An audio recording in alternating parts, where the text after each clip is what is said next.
All right, welcome back to Talk Murder Me. This is the part 2 of Michael Swango, Michael Joseph Swango. In the last episode, we talked about him. You have another one of those? Hold on. Finish the one you have. Wow, you can't do that to your wife. That's mean. She's my property. I'm sorry. What? Would you like another one, Equise? I said dead. She's my property. I gotta say, that buffalo chicken dip that I got, I make a very, very good buffalo chicken dip. Dude, have you tried that fucking queso in there? No. That's made... It's cashew queso. No, it has no dairy in it. It's just cashews. I'll have to try it. I didn't see that in there. It's crazy, man. But I got the buffalo chicken dip, the Taste of the South buffalo chicken dip, and I also got the fried pickle dip because I've had that before and it's really good. But the buffalo chicken dip is almost as good as my buffalo That's a chicken big dip. statement. It is. I make really good buffalo chicken dip because I load it with cheese. It was all right. You weren't there the last time I made it because you didn't come to my party, so you wouldn't know. So tonight, if you haven't listened to part 1, go listen to that. But I talked to Bruce. I asked him if this is going on even more now when we were in COVID. It seems like a good opportunity. And here's what he said. That's a great question. And you know what? I always like to preface my remarks by saying that the overwhelming majority of medical professionals are the most honest, hardworking, dedicated people you'd ever want to meet in your life. In fact, the last hospital I worked in, they were performing miracles there every day. I mean, it was just incredible. So in that group of such dedicated, highly intelligent people, unfortunately hide a very, very, very tiny minority of people who take advantage of that group. Anyway, so tonight, again, we're going through his... This guy is fucked, man. We're about to really get into it. This is bad. Some of the shit's fucking terrible. Anyway, Michael Joseph Swango, 2 years in Illinois prison for ant poison, which we talked about on the last episode. His medical license was revoked in only 2 states, Illinois and Ohio. He was kicked out of a South Dakota medical school from one of his professors, quote, promising young student with a diabolical mind and ghoulish fascination with gore, end quote.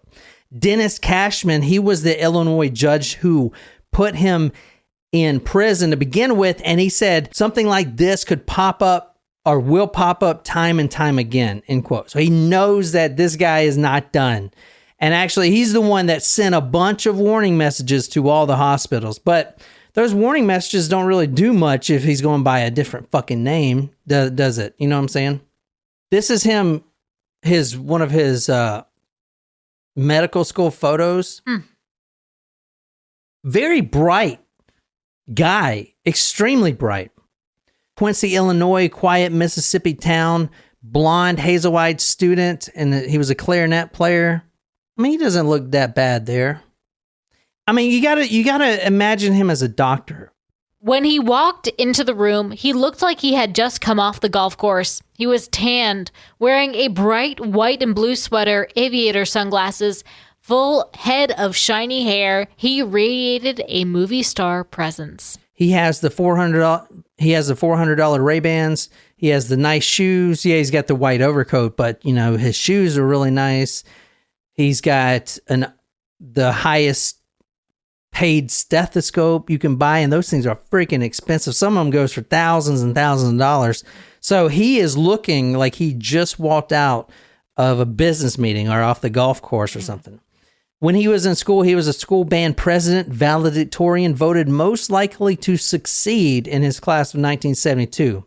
His chemistry professor, which is the guy that tested the poison in the tea, wrote him a glowing report. Honestly, he didn't even really need it because his grades kind of put him in medical school by himself. And obviously, the guy didn't know he was doing this for a complete psychopath. This guy, the professor, said he was very conscientious. The college advisor, John Natalini, said, quote, he's got very good grades. He spoke well. He was a gentleman. Nothing would say there was going to be a problem in the future. If you want to read this is from one of his classmates. Classmate Steve Sieber said Swango was highly motivated and, quote, probably the smartest kid I've ever known. He remembers him excelling in a physics class that bewildered everybody else. He also recalls that Swango seemed to overreact when peers teased him. So there you go. He had some quirks. I saw in one report that when he got something wrong, like a question, because he's smarter than everyone. So you tell the brainiac, oh, wait, you're wrong about this. He's going to actually punish himself. He drops down to the floor and starts doing push-ups, which everyone's like, oh, that's kind of a quirk. I didn't really see that because he is a Marine, and that's what military people do. They, I could kind of see that. But then again, he cannot take any criticism at all, especially if you're not on his level, which no one was because he is the top marked student, right? Yep. 4 years Marine, honorable discharge, American Chemistry Award for the best graduate in the country. And that is out of thousands and thousands. That's a big freaking deal. Yeah, it's a huge, because the American Chemistry Award is a fucking huge deal. So that alone will get you in any residency, especially for neurosurgery, which, dude, I wouldn't consider myself hugely smart and stuff, but neurosurgery to me sounds like it's a lot harder than just regular doctor school. That sounded stupid. Doctor school. I would not want to touch the brain with a 10-foot pole. Like, the brain fascinates me, but I would not want to operate on anyone's brain. I would just poke at it and see him twitch. That was like an ice pick movement, and that's kind of scary. But I'm not a fucking doctor, so you don't have to worry about it.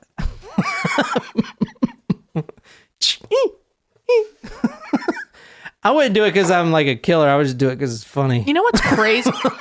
Not kill people, just make them twitch. You know what's crazy is that when, like, the brain, if you have brain surgery, you need, like, anesthetics to be put out. But, like, there's no pain involved in brain surgery. I mean, obviously, like, when you cut into, like, the skull and everything, there's that. But, like, there's no nerve endings on the brain surface because everything comes down from the brain. So, like, if I were to touch your brain right now, you wouldn't even know. Isn't that weird? Gross. It's kind of cool, though. Don't you put your dirty finger on my brain. I don't know. My finger is not dirty. All I know is that I've got the biggest brain in this room. His hometown of Quincy, Illinois, held him as a hero. He beat all the other people in the nation for residency at OSU, Ohio State University. Buckeyes. Ohio State University, Wexner Medical Center. When he was initially going through his residency, he met a young lady and they became engaged. However, as you can probably imagine, he quickly killed her. Not killed her, she actually committed suicide, but the family think that he drove her to it, and they did find that he had been poisoning her. And this fiance, this kind of about to be marriage, didn't last very long. I mean, he's a straight fucking psychopath. And this is the only time I saw that he was. See, when I hear things like this, engaged. It reminds me of how lucky I am to 24. be alone. Tom spoke to Swango's fellow medical students and the mother of a former fiancé of Swango, whose daughter had committed suicide. She blamed Swango for driving her daughter insane. Can you turn to page 54? Because it's her suicide note. Ooh. Basically, she walks into a park and she shoots herself in the chest. It's very tragic. And obviously, she killed herself, but she was being poisoned. Which could have played with her brain chemistry. Yeah, exactly. Caused depression. And she was dating a effing psychopath. I love you both so much. I just don't want to be here anymore. Just found day-to-day living a constant struggle with my thoughts. I'd say I'm sorry, but I'm not. I feel a sense of peace of mind I've been looking for. It's nice. The addendum addressed to Swango read, I love you more. You're the most precious man I've ever known. Sad. I mean, she killed herself, but still, this guy was freaking charming. I know you guys don't think he's like a John Michael Perry or something. He's not dreamy, so he's not like a John Michael Perry or anything, but he's still extremely charming. I saw in one newspaper that the reporter said, this guy is someone you would that you would introduce your daughter to. And actually, it's kind of funny because Bruce, or Special Agent Sackman, said the same thing about his daughter when he first met him. He may not be what you guys were imagining all week when you were alone in the room, but he is still extremely charming. And he's fucking rich, right? He's a doctor, man. Doctors are rich, right? Isn't that how it works? After they pay off their student loans. Right, which they can do in a much quicker time than you and I can. Well, that's why you just go by a different name and you don't have to pay it off, right? Yeah, you said in your book that before you knew what kind of monster he was, you would let your daughter be introduced to him. You know what? She would do the same thing. If she handsome, articulate doctor who was an ex-Marine. Ex-Marine, yeah. You know, wouldn't you go, wow, what a catch. I mean, this is incredible. Yeah. He probably looked like a movie star. He would wear these aviator-style sunglasses. He'd be tan. He'd have his hair back. The guy looked fantastic, and he could be so charming and so articulate. I mean, you would go, wow, I think we hit the lotto here with this guy. I love this guy. Extraordinarily dangerous. And that's really what helped him be so dangerous, because he's so charming. Yeah. He's so charming. He's not like a mafia hitman that has no personality, that's just out to kill. Yeah. He'll charm you to death, literally. So you know what? I mean, he does have a good point. Like, I know on the dating apps, when you see a doctor, it's like, ooh, a doctor. Yeah. Or you see a veteran, it's like, ooh, a veteran. Like, I'd stay away from those. I'm just saying, those are two like Doctor, lawyer. Like doctor, lawyer, veteran. Like, those are all like, ooh, okay. Veteran, really? You would go for? We're all fucking crazy. Well, I'm crazy. No, we're fucking off. But I mean, my dad was a vet. Like, you know, I don't know. Like I said, we're all fucking crazy. But it's admirable. I don't know. Like, you don't want to fucking date a veteran. Let's move on from this topic. I'm just saying.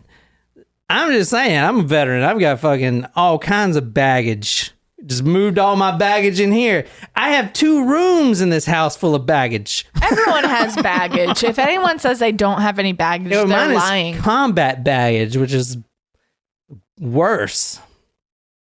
I'm just saying. It's more. I wouldn't say it's worse, but it's more. All right, let's get on with this. Let's talk about one of the patients that did survive. Rena Cooper. She was one of the patients of Michael Swango.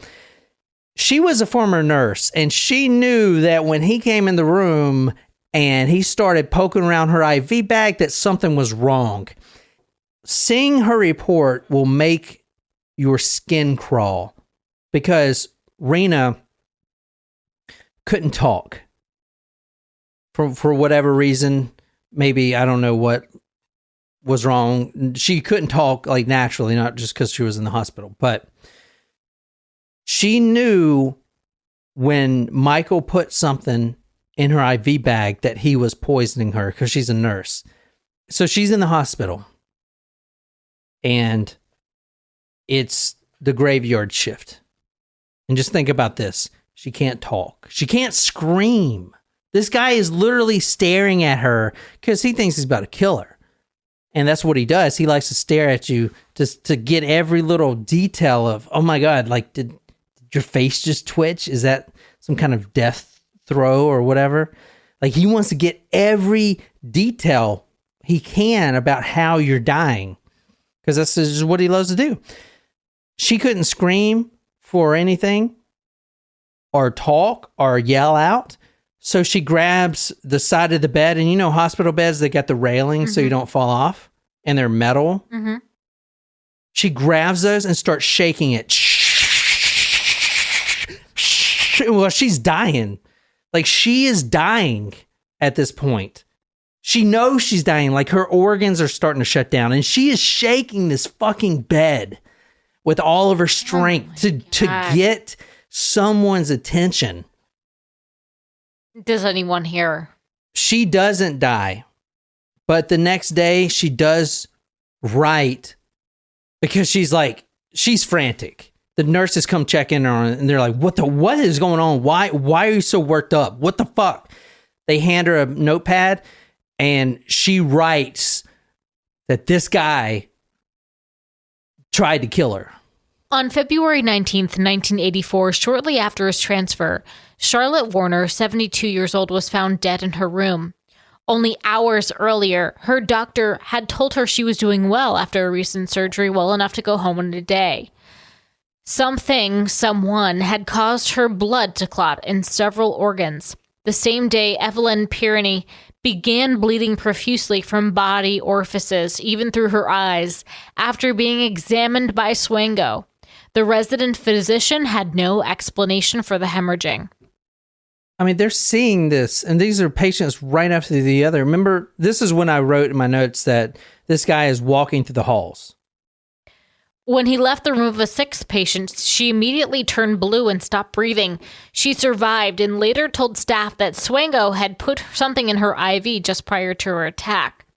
The seventh patient appeared to be recovering well from surgery, but shortly after Swango visited her bedside during his rounds, she began to bleed from her nose and eyes and suffer total organ failure.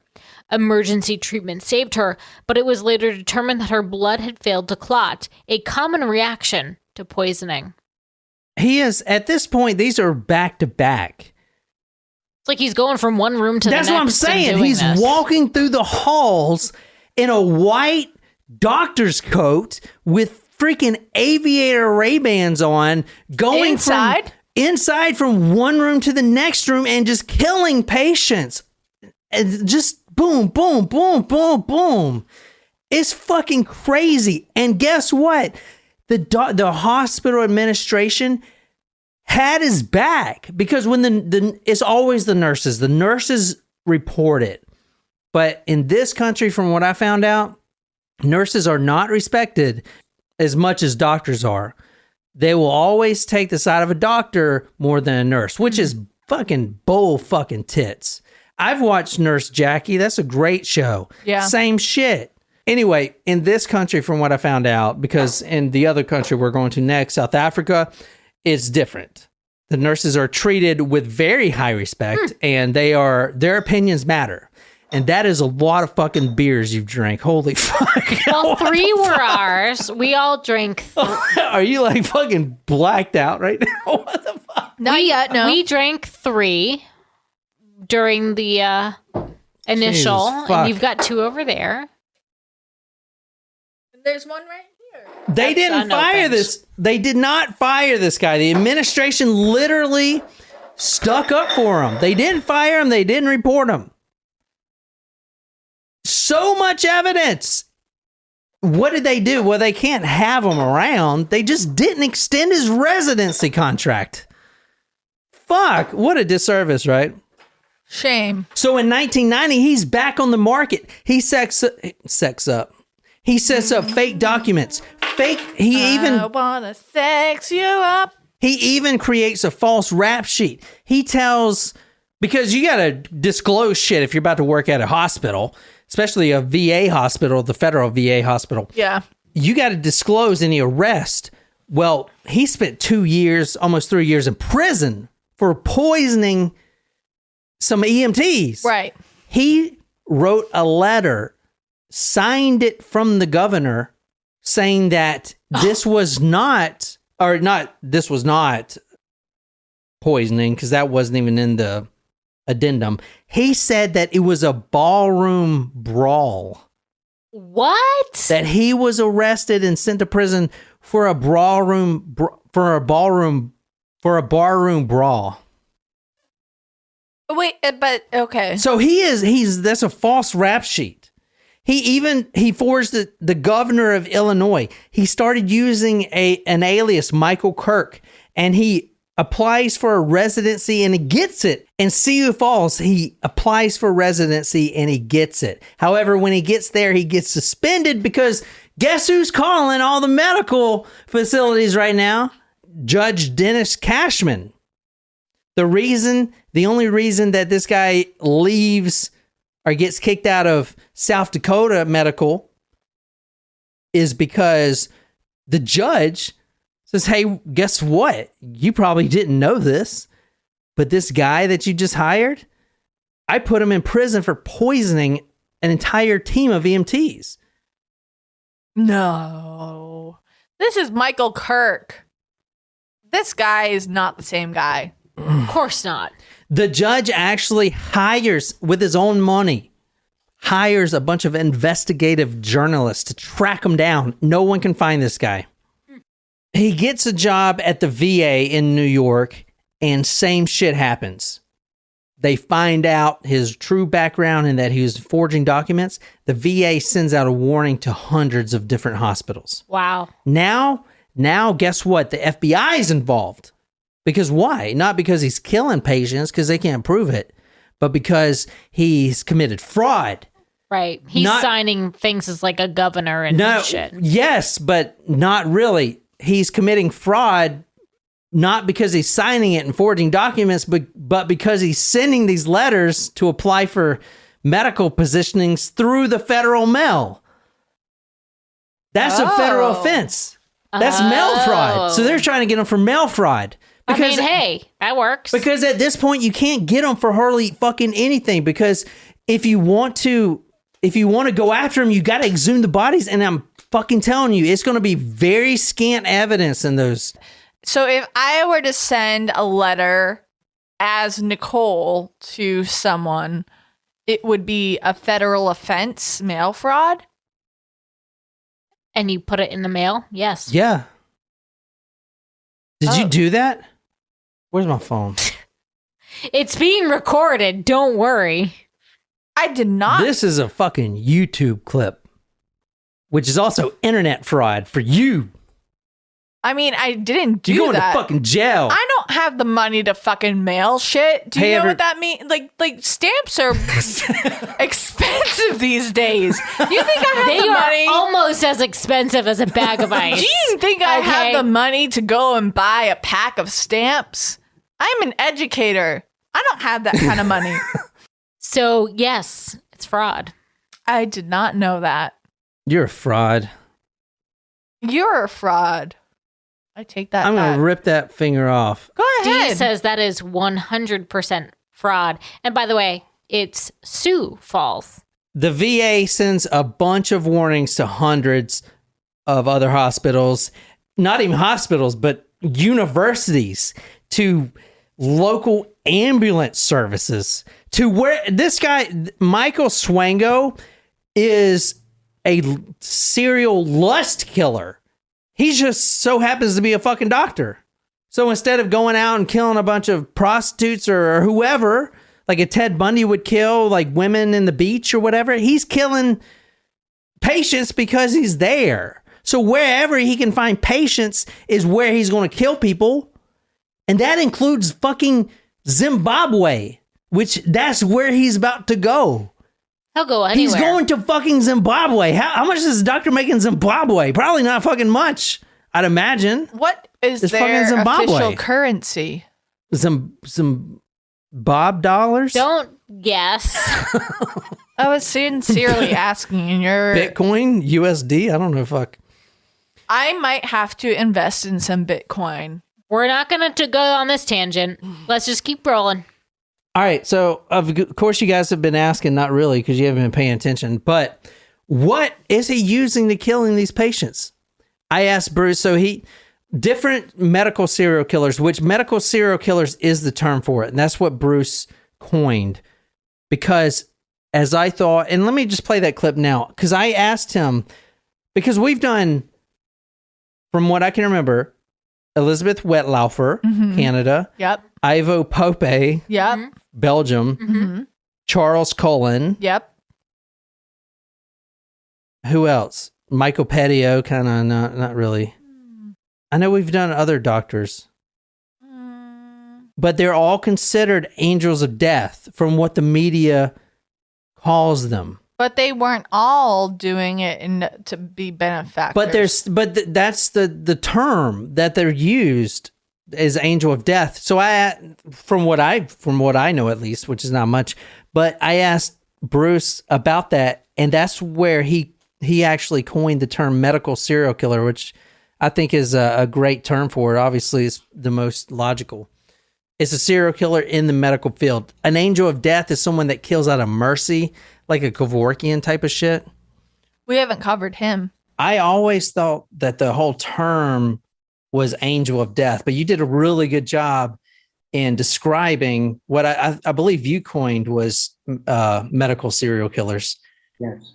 The difference between that and an angel of death. And it makes me think that there really are no angels of death, at least that you haven't met, that actually want the best for the patient and to, because they're in their suffering.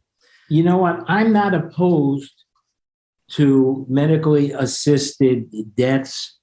I'm not opposed to it, but there's a whole routine. Look, if a patient is really, really suffering, and there is no end of life care that's going to even help them, and a team of doctors and maybe social workers and psychiatrists, along with the family and the patient, if possible, all agree on this, then I have no problem. Why should somebody continue suffering?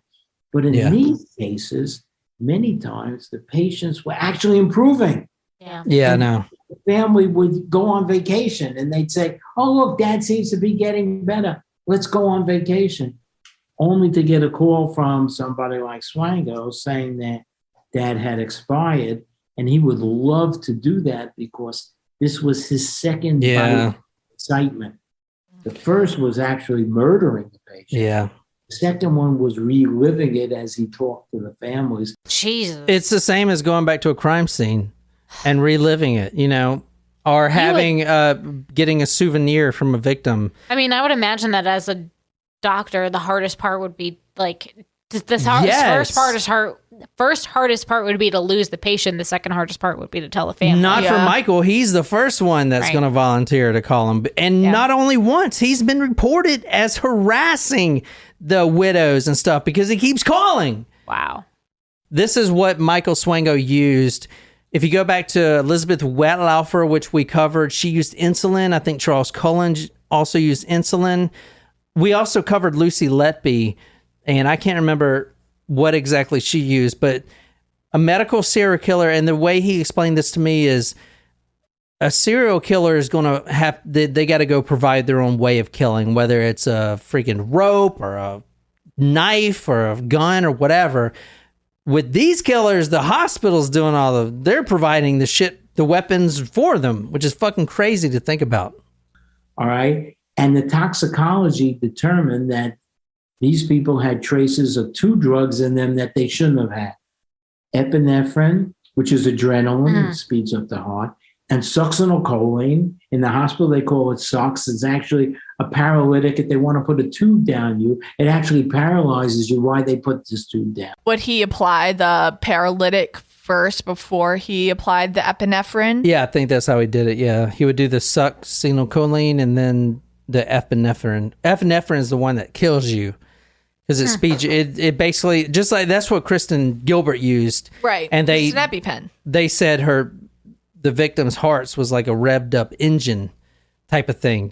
But now think about it. If he is the double dose here, he's using the succinylcholine, which makes you paralyzed so you can't scream. And now your heart's just freaking busting out of your chest and everything else is just calm. Fucking crazy. And it's hard to test for that. So at this point, he's got what I said, FBI, not only FBI, but Interpol is also on him. This is the victims that Special Agent Sackman and his team chose to exhume. These are just the ones that they tried Michael for. Dominique Buffalino, he was on the road to recovery with a bout of pneumonia. He died unexpectedly the first day Michael Swango got to the job. The first day on at work. George Ciano, was on a winning battle with a light form of cancer, and he died suddenly. Baron Harris, which we talked about. Aldo Serini, 62, is being treated for respiratory problems. And Thomas Samarco, 73, who was being tested for open heart surgery, only to be murdered. So that was the only 5 victims they actually tried him for. So he is actually on the run at this point. There's no hospital that will hire this guy. So he goes down and he gets a job. I think he went to Texas to do this because I know they outsource doctors here. But he actually gets a job in South Africa doing the same thing. No, he's down there killing patients left and right. He ends up in Zimbabwe, kills about 60 patients, the same thing. The nurses actually find that the mistake he made in Zimbabwe was he left an evidence behind the actual injection, the syringe. He left whatever it's called, the vessel behind, and it had the poison in it. So as soon as they go confront him with all the patients he's killed, which was about 60 at least, he's gone. He's on a plane because he just applied and got accepted right away to a position in Saudi Arabia. Dang. Exactly. This is how much of a psychopath he is. He doesn't care about the money because they're not paying him a lot. In Zimbabwe, how much do you think they're paying him? Fucking nothing. He's actually going just to kill as many people as he can. But before he can go to Saudi Arabia to start his new life, he's got to stop by the United States first to get his passport stamped or whatever, however they do it. Needs to get a new visa. Yeah, new visa. So that's where they catch him. You've got to know this guy, said Dr. Anthony Salem, director of the Internal Medicine Residency Program at the University of South Dakota School of Medicine, which accepted Swango into a 1-year program. Quote, he had convinced me not only that he was not guilty, but it was just a total miscarriage of justice. Salem said Swango told him he didn't understand why he had been arrested in the poisonings because he hadn't gotten sick. Quote, I believed him rather than calling the court and saying, send me the documents. I said, well, shoot, let's give him a chance. Yeah, eat your words there. Quote, he found a sympathetic ear and pushed the right buttons, asking to be given a second chance. This was no slouch that he had convinced. Villano said of Miller, a respected mental health expert who served as a consultant worldwide. Quote, Swango was so polished, he was able to fool this giant. He was a pathological charmer, said Stephen Villano, associate dean at the medical school. All right, let's finish this up. So he did plead guilty. Why do you think he pled guilty? Less prison time? No, Probably no, good. he's life in prison. Go ahead. Did he want the fame? Yeah, they all do want the fame, but that's not a reason why. Because Zimbabwe wanted to extradite him back to fucking Zimbabwe to answer for his crimes. And they would have just like chopped his head off over there? Well, probably that, but prison life in Zimbabwe is probably not as glamorous as here as America. That's true. Probably true. And he killed people all over the world. As you say, in Zimbabwe, he killed women and children and pregnant women. Oh my God. Oh, geez, I didn't. Pregnant women too. God, Lord. Everybody was a target of opportunity for him. Yeah. They were trying to extradite him back to Zimbabwe, I think he said. Yes, and that's one of the reasons why he pled guilty and didn't go to trial, because he knew that even if he went to trial and won, we would just extradite him back to Zimbabwe. Yeah. And chances are his fate would not be as good as it is. Yeah, no shit. When this blonde-haired, blue-eyed doctor who murdered citizens comes back, good luck on that Oh my one. God. Oh yeah, he's gonna. You know how they do it over there? They tie you up between two trucks, two like a Toyota Hilux trucks. Tie your arms up. Have you seen this shit? No. And they fucking each truck drives a separate way until you're reverse? fucking. No, they drive forward, but you're between the trucks. To split your It body splits apart? your fucking body apart. That wouldn't they go in reverse then? Oh no. Okay, got it. All right. Well, I thought the front of the truck you were saying they were tied to. Last thing, guys, and before we end, I want to say thank you so much to Special Agent Bruce Sackman. Amazing interview. Thank you so much for what you do. And it's not just for Veterans Affairs, guys. He worked primarily with VA, but the reason that this episode is important and the reason that I'm doing so many episodes on this is because your grandma, your pawpaw may be in the hospital right now, and you need to know who's working on them. And like the Agent Sackman said, 99.99% of the time, they're in really good hands with people that if your pawpaw expires, they're going to sink into depression. That's just human reaction. But you still need to know, and that's why he created his red flags protocol, which I can link to on the website. It's a A through Z of what to look for. Like, does the doctor work graveyard shifts? Is he always responding to code? Stuff like that. Anyway, I'll put that on the website. But the last thing I asked Mr. Sackman is, did he have any words to say to serial killers that are out there now? Because just as we have nurses that are listening to us right now, we also have killers listening to us right now. And I became very aware of that when we started this about a year or two in. So I asked him if he has any message for any serial killer present or future. And this is what he said. I never thought about that. Yeah. I would tell them, I would tell them, science is not on your side.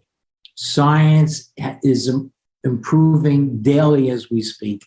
I mean, you see now, serial killers from 20, 30 years ago are identified through DNA and through everything else.